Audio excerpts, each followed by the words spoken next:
अस्सलाम वालेकुम स्टूडेंट्स, क्या हाल है? उम्मीद है आप खैरियत से होंगे। मैं हूं आपका फिजिक्स टीचर अली हैदर। आज बेटा जी, आज हम लोग जो बात करने जा रहे हैं वो हमारे पास है वही जो पिछले हमने दो एग्जांपल्स डिस्कस की थी हमारी 10th चैप्टर से। फिजिक्स का जो फर्स्ट चैप्टर हम लोग डिस्कस कर रहे हैं वो हमारे पास है simple harmonic motion and waves. तो उसमें से हमने जो टॉपिक नंबर 10.1 कर रहे थे, उस टॉपिक 10.1 में हमारे पास थर्ड जो एप्लीकेशन है वो है सिंपल पेंडुलम। और आज हम लोग डिस्कस करने जा रहे हैं कि what is simple pendulum and prove that the motion of simple pendulum is simple harmonic motion. ठीक है, तो ये आज हम लोगों ने प्रूव करना है। और हमारे पास जो लेक्चर है हमारा 10th क्लास की फिजिक्स से वो है लेक्चर नंबर 3। ठीक है, सो बेटा जी स्टार्ट करते हैं। सबसे पहले बात कर लेते हैं कि सिंपल पेंडुलम की डेफिनेशन हमारे पास क्या होगी। आपके सामने डायग्राम में नजर आ रहा है जो पेंडुलम हमने बनाया हुआ है, यानी कि एक फिक्स सपोर्ट है। ठीक है, और एक फिक्स सपोर्ट है, उसके साथ हमने किसी थ्रेड को, किसी स्ट्रिंग को हमने लगाया हुआ है, उससे अटैच किया हुआ है। और उसके साथ हमने क्या कर दिया हुआ है, जिसकी कोई स्पेसिफिक लेंथ हमारे पास L है, साथ हमने एक मास को जिसको हम बॉब कंसीडर कर सकते हैं, कोई स्पेसिफिक मास है जिसको हमने साथ में अटैच कर दिया हुआ है। ठीक है, तो सबसे पहले डिफाइन कर लेते हैं। तो डेफिनेशन हमारे पास है a simple pendulum consist of a single isolated Bob suspended from a frictionless support. हमने एक फिक्स सपोर्ट के साथ एक आइसोलेटेड यानी कि एक सिंगल मास को, एक बॉब को अटैच किया, जो कि हमारे पास कोई फ्रिक्शनलेस सपोर्ट थी, जो हमें किसी किस्म की सराउंड में फ्रिक्शन को जो है प्रोवाइड नहीं कर रही थी। ठीक है, सपोर्ट बाय अ लाइट इनएक्सटेंसिबल स्ट्रिंग, और एक ऐसी स्ट्रिंग के साथ हमने उसको सपोर्ट प्रोवाइड की कि जिसमें कोई किसी किस्म का खिंचाव वगैरह पैदा नहीं हो रहा था। ठीक है, सो नेक्स्ट अगर फर्दर मूव करें तो इसके बारे में जान लेते हैं मजीद। अच्छा, तो हमने बेसिकली प्रूव करना है कि motion of simple pendulum is an example of simple harmonic motion. यही हम लोगों ने प्रूव करना है, और ये हम यहाँ पे जो है वो एक पॉइंट को एड अप भी करेंगे। सो बेटा जी, अगर हम बात कर लेते हैं कि यही हमारा जो सिंपल पेंडुलम है जिसको हमने स्ट्रिंग के साथ अटैच किया हुआ है, अगर ये पेंडुलम हम एक ऐसी पोजीशन पे प्लेस करें जो कि मिडल में हो, जिसको हम मीन पोजीशन भी कहते हैं, तो इसका मतलब मीन पोजीशन पर अगर होगा तो वो रेस्ट पर होगा।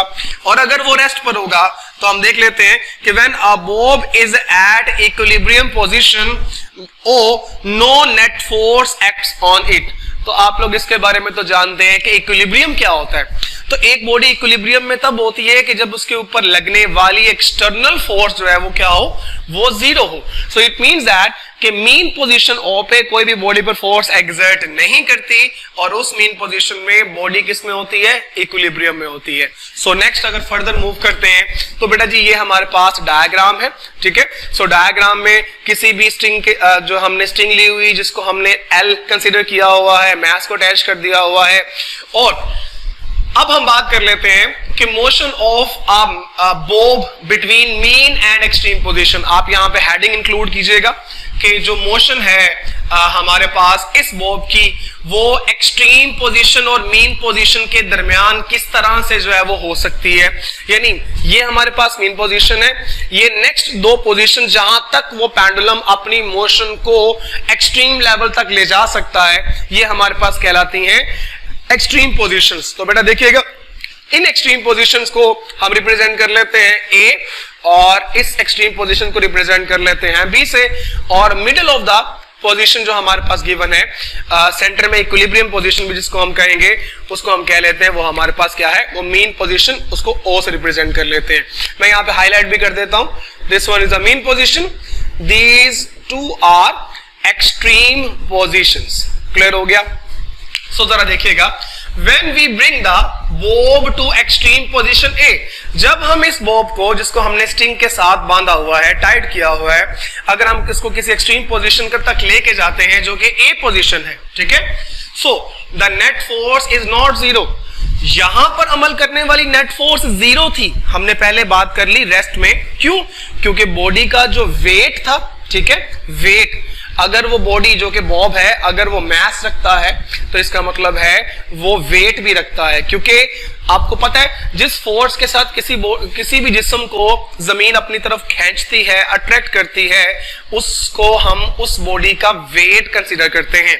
सो W is equal to mg, gravity को और मास को मल्टीप्लाई करेंगे तो ये वेट आ जाएगा। और अगर आप गौर करें तो वेट ऑपोजिट डायरेक्शन में है, डाउनवर्ड है, और जो रस्सी जिससे आपने उसको बांधा हुआ है वो रस्सी में जो है वो टेंशन एक्सर्ट हो रही है।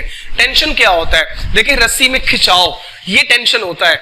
और टेंशन को अगर मैं डिफाइन करूं तो डेफिनेशन हमारे पास कुछ इस तरह से होगी, the force which exerted along a string.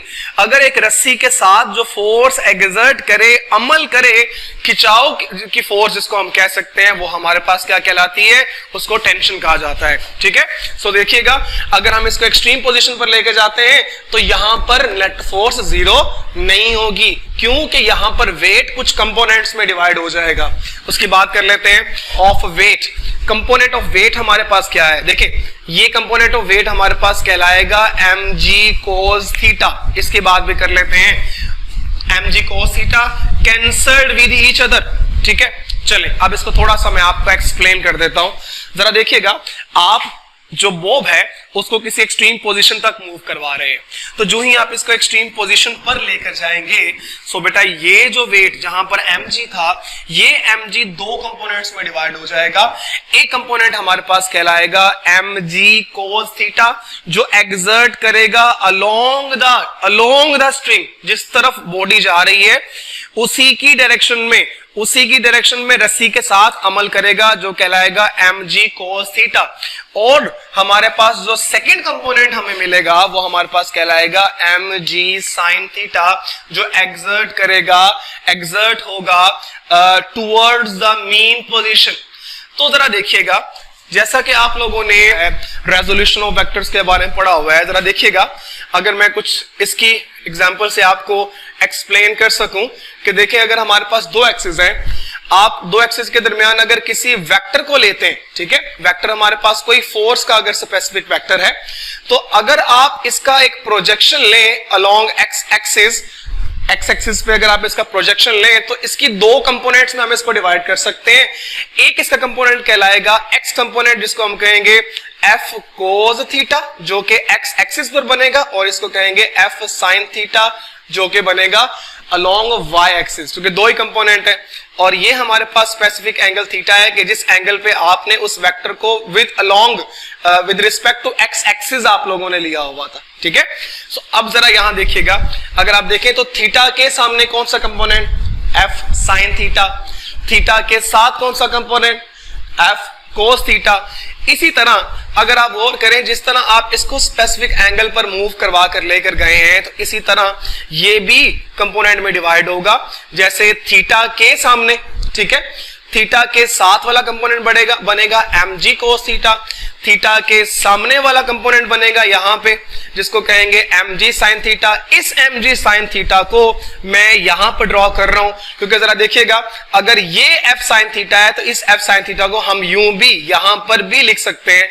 तो एज इट इज मैंने इसी की एग्जांपल को यहां इंक्लूड किया हुआ है। ठीक है, सो ये mg sin थीटा, आप mg sin थीटा को यहां पर यूज कर सकते हैं।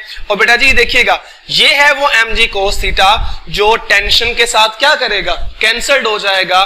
सो इस केस में इस पे फोर्स एक्सर्ट तो कोई नहीं हो रही, लेकिन नेट फोर्स जीरो नहीं होगी।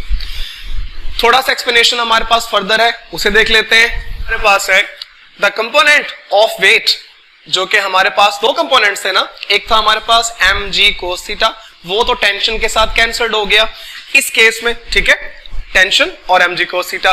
दूसरा कंपोनेंट हमारे पास है वेट का mg sin थीटा। mg sin थीटा चूंकि directed towards the mean position है, मीन पोजीशन की तरफ डायरेक्ट है, जो कि ओ पोजीशन है, so acts as a restoring force. तो वो अमल करेगा किसके तौर पर अमल करेगा? रिस्टोरिंग फोर्स के तौर पर अमल करेगा। और रिस्टोरिंग फोर्स आपको पता है वो फोर्स जो बॉडी पर एक्सर्ट होती है, जो सिंपल हार्मोनिक मोशन परफॉर्म कर रही होती है, उसको या तो पुश करती है या तो पुल करती है टुवर्ड्स मीन पोजीशन। सो देखिएगा, नेक्स्ट हम देख लेते हैं, due to this force bob starts moving towards O. So इसी फोर्स की वजह से mg sin थीटा की वजह से वो एक्सट्रीम पोजीशन से मीन पोजीशन की तरफ मूव करना शुरू हो जाएगा। तो इसी तरह ये नेक्स्ट एक्सट्रीम पोजीशन की तरफ जाएगा जो कि हमारे पास बी पोजीशन है। तो exactly same as it is वहां पर भी इसी तरह mg cos थीटा टेंशन से कैंसिल हो जाएगा और हमारे पास mg sin थीटा जो कि एक्ट करेगा एज ए रिस्टोरिंग फोर्स और जो कि इसको मूव करवाएगा टुवर्ड्स मेन पोजीशन। नेक्स्ट देख लेते हैं बेटा जी कुछ वेलोसिटी की एक्सप्लेनेशन हमारे पास है। At mean position O bob has got maximum velocity. यहां पर जब आप यहां से इसको रिलीज करेंगे या किसी भी पॉइंट से अगर आप उसको रिलीज करेंगे तो यहां आते हुए मीन की तरफ वो मैक्सिमम वेलोसिटी अटेन करेगा। सो देखिएगा maximum velocity and due to inertia it does not stop, और इनर्शिया की वजह से वो यहां नहीं रुकता। इसकी एक्सप्लेनेशन हम पहले बात कर चुके हैं। एंड मूव टुवर्ड बी, और बी की तरफ यहां नहीं रुकता और बी पोजीशन जो कि नेक्स्ट एक्सट्रीम पोजीशन है वहां तक मूव करना शुरू हो जाता है towards extreme position B and its velocity decreases. तो यहां तक जब पहुंचता है तो वेलोसिटी मैक्सिमम होती है और जो ही वो बी की तरफ जा रहा होता है उसकी वेलोसिटी डिक्रीज करती है ड्यू टू रीस्टोरिंग फोर्स। तो रीस्टोरिंग फोर्स भी एक्सर्ट हो रही है ऑब्वियसली कंपोनेंट की वजह से, जो कि हमारे पास कंपोनेंट हम यूज कर रहे हैं और वही हमारे पास एक्ट कर रहा है as a restoring force mg sin theta. Further देख लीजिएगा। So at extreme position B, जब वो एक्सट्रीम पोजीशन बी पर होगा इट्स वेलोसिटी बिकम जीरो, और उसकी वेलोसिटी जीरो चूंकि यहां पे वो रुकेगा जाके, and restoring force still acts towards mean position. फिर भी जैसा कि मैंने अभी आपसे जिक्र किया रिस्टोरिंग फोर्स उसको जो है वो अगेन मीन पोजीशन की तरफ मूव करवाना चाहेगी, उसको उस पे अमल करेगी। So due to this force bob यानी restoring force bob again starts to moving towards mean position O। So इस वजह से वो दोबारा मीन की तरफ मूव करना शुरू हो जाएगा, फिर नेक्स्ट एक्सट्रीम पे जाएगा, फिर रिस्टोरिंग फोर्स उसको मीन की तरफ लाएगी, फिर नेक्स्ट एक्सट्रीम पे जाएगा, मीन पोजीशन जो है वो रिस्टोरिंग फोर्स उसको मीन की तरफ लेके आएगी। तो इस तरह वो अपनी मोशन को मीन पोजीशन के अबाउट टू एंड फ्रोली कंटिन्यू करना शुरू हो जाएगा जब तक के उसकी रिस्टोरिंग फोर्स का इफेक्ट खत्म नहीं हो जाता, कम नहीं हो जाता। सो कंक्लूजन हमारे पास कुछ यूं होंगे। So it is follows that acceleration of a Bob, यहां से हमने ये जो है वो फॉलो किया, सीखा कि इसका acceleration always directed towards the mean position. Body यहां पर जाएगी फिर भी एक्सेलरेट करेगी मीन की तरफ, बॉडी नेक्स्ट एक्सट्रीम पे जाएगी तब भी एक्सेलरेट करेगी मीन की तरफ। सो hence this motion of a simple pendulum is simple harmonic motion। तो यहां से हमने ये चीज इवैल्यूएट कर ली कि सिंपल पेंडुलम की जो मोशन है वो सिंपल हार्मोनिक मोशन कहलाती है। और लास्ट पे एक पॉइंट में ऐड अप करता चलूं, आपने भी लास्ट पे आपको आपकी बुक के पेज पर एक टाइम पीरियड का फॉर्मूला नजर आ जाएगा।